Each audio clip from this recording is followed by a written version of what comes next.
ابلیس ملا حضرت جنید بغدادی کو کعبے میں، سننے والی بات ہے۔ جنید بغدادی نے جب اس کو دیکھا، حضرت جنید بغدادی نے فرمایا اس سے کہ تو یہاں کیا کر رہا ہے بھائی، کعبے میں تیرا کیا کام؟ تو ابلیس بولا، جنید کیا میرا رب نہیں ہے وہ؟ کیا میں اسے سجدہ نہ کروں؟ کیا میں اس کی عبادت نہ کروں؟ حضرت جنید بغدادی حیران ہوئے۔ یہاں سے معلوم ہوا کہ ابلیس نے آج تک عبادت کا رشتہ منقطع نہیں کیا، ہم سے چھڑواتا ہے عبادت، خود چپکے اسی کی عبادت کرتا ہے، اپنے کام میں وہ لگا ہوا ہے۔ فرمانے لگے تیرا عبادت سے کیا تعلق، تیرا سجدے سے کیا کام؟ کہنے لگا میں اس کا بندہ نہیں ہوں، تم تو بعد میں آئے ہو جنید، تم سے پہلے میں نے اسے پوجا ہے، میں نے اسے سجدے کیے ہیں، میں نے اس کی عبادت کی ہے، میں نے ازل میں اسے پکارا ہے۔ حضرت جنید بغدادی اس کی بات سن کر دل ہی دل میں متاثر ہوئے کہ بڑی عالمانہ باتیں کر رہا ہے۔ اور ایک بات آپ کو اور معلوم رکھنی چاہیے ہر وقت کہ ابلیس بے علم نہیں ہے، علم سے ناواقف شخصیت نہیں ہے وہ۔ ابلیس بے عمل بھی نہیں ہے، اس کی زندگی میں اور سیرت میں عمل بھی موجود ہے۔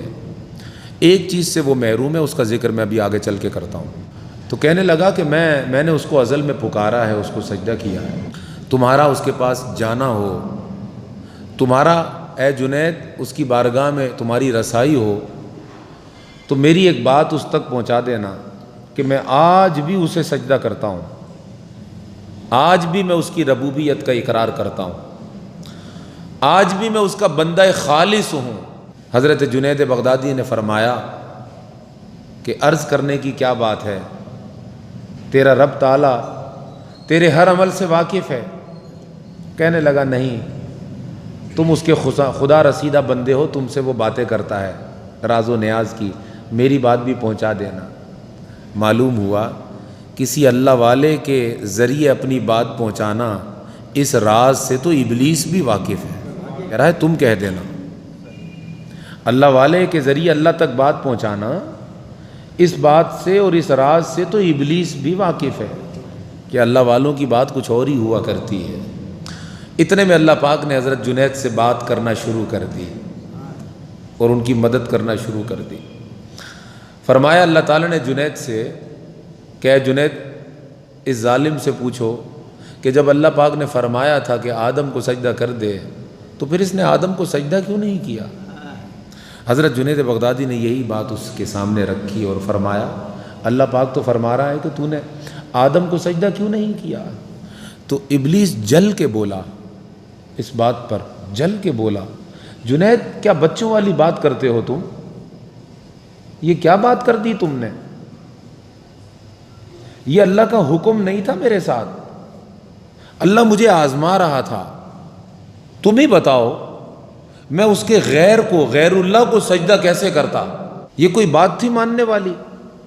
وہ تو مجھے آزما رہا تھا، جیسے کوئی کسی چور کو آزمانے کے لیے پیسے رکھ کے چھوڑ دیتا ہے کہ دیکھوں اٹھاتا ہے کہ نہیں اٹھاتا، اگر اٹھا لیے تو من خراب تھا، چھوڑ دیے تو ایماندار تھا۔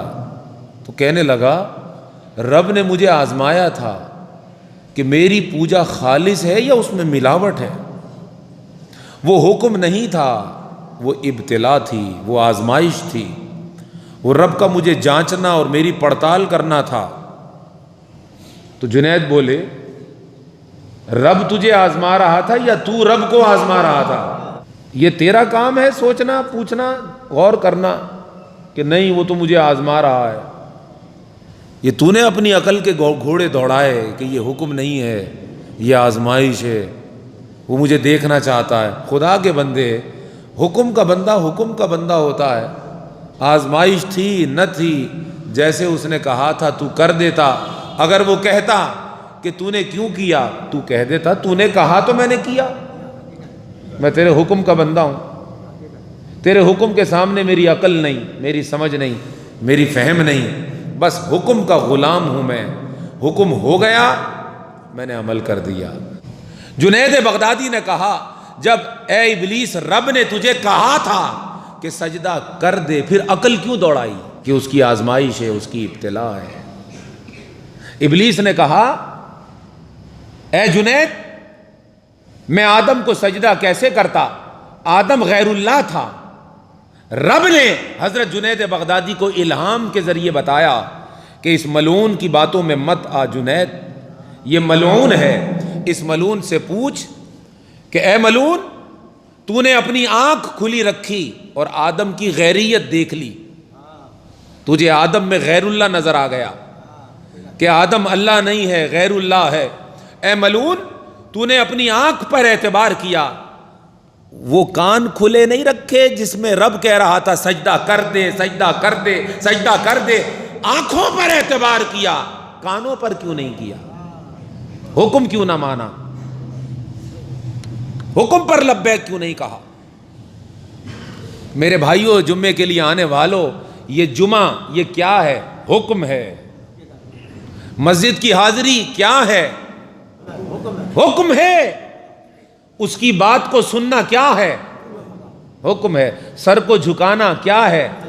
حکم ہے۔ دین ایمان کیا ہے؟ اس کا حکم ہے۔ اب اس میں تعویلات تو نہیں کی جائیں گی، اس میں منطقی تو نہیں دوڑائی جائیں۔ جب حکم سامنے آ جائے تو پھر حکم کے سامنے کچھ نہیں ہے، بس حکم ہے۔ حکم کے سامنے سر رکھ دو، سر جھکا دو۔ تو کہا کہ اس نے آنکھ کھلی رکھی مگر کان بند کر دیے اور کانوں کی نہ سنی۔ جب یہ جواب حضرت جنید نے اس کو دیا، چلا کر کہنے لگا جنید تجھے تیری معلومات نے بچا لیا، جنید تجھے تیری معلومات نے بچا لیا، تو بھی بہت تیز آدمی ہے، جنید تجھے تیری معلومات نے بچا لیا۔ اب جنید تڑپ کے بولے اوے ملعون، مجھے معلومات نے نہیں رب کی رحمت نے بچایا۔ اب دوڑ رہا ہے، دوڑتا ہوا جا رہا ہے اور کہہ رہا ہے جنید بات میری یاد رکھنا، جب کبھی اس سے ملاقات ہو تمہاری اللہ تعالیٰ سے تو اس بندے کا پیغام پہنچا دینا کہ میں اب بھی تجھے پوچھتا ہوں، میں اب بھی تجھے سجدے کرتا ہوں، میں اب بھی تجھے پوچھتا ہوں۔